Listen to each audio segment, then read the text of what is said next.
எல்லாருமே இருக்காங்க. ஆனந்தி, வீரா எல்லாருமே இருக்காங்க. அப்ப வீரா சொல்றாரு, "இங்க பாருங்க எனக்கு ஒரு பிரச்சனை இருக்கு. எனக்கு பிசினஸ்ல லாஸ் ஆயிடுச்சு. ஒரு ₹10,00,000 பணம் வந்து லாஸ் ஆயிடுச்சு. அதனால எனக்கும் ஆனந்திக்கும் ரொம்ப மன கஷ்டமா இருக்கு. அதனால தான் ஆனந்தி இங்க வந்துட்டா" அப்படின்னு வீரா சொல்றாரு. அத கேட்டோனே அவங்க அப்பா சொல்றாரு, "என்ன மாப்பிள இப்படியா? நான் ஒரு ₹10,00,000 லோன் போட்டு உங்களுக்கு தரேன்" அப்படின்னு சொல்றாரு.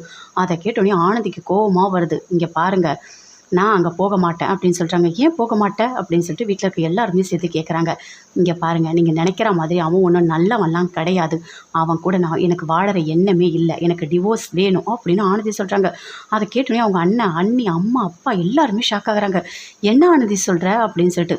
"ஆமா, நீங்க நெனைக்கிற மாதிரி இவன் ஒண்ணும் நல்லவன்லாம் கிடையாது. என்ன கூட்டிட்டு போய் வச்சுட்டு பயங்கரமா கொடுமைப்படுத்துறான்.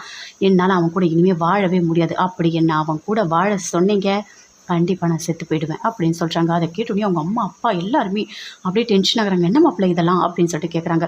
"இல்ல. ஆனந்தி சொல்றது எல்லாமே பொய்" அப்படின்னு வீரா சொல்றாரு. "இங்க பாருங்க, உங்க மாப்பிள பேச்ச கேட்டீங்க, இனிமே நான் என்ன பண்ணுவேன்னு எனக்கு தெரியாது. அவங்க சொல்ற எல்லாமே பொய் தான்" அப்படின்னு ஆனந்தி சொல்றாங்க. "இனிமே இந்த வீட்ட விட்டு நான் போகவே மாட்டேன். அவன் கூட வாழ மாட்டேன். என்ன சொன்னாலும், யார் சொன்னாலும் நான் கேட்க மாட்டேன்" அப்படின்னு சொல்லிட்டு ஆனந்தி பயங்கர கோவமா இருக்காங்க. அவங்க அம்மா, அப்பா எல்லாருமே டென்ஷனா இருக்காங்க. அப்படியே பார்க்குறாங்க மாப்பிள்ளைய. "என்ன இப்படி பண்ணியிருக்காரு?" அப்படின்னு.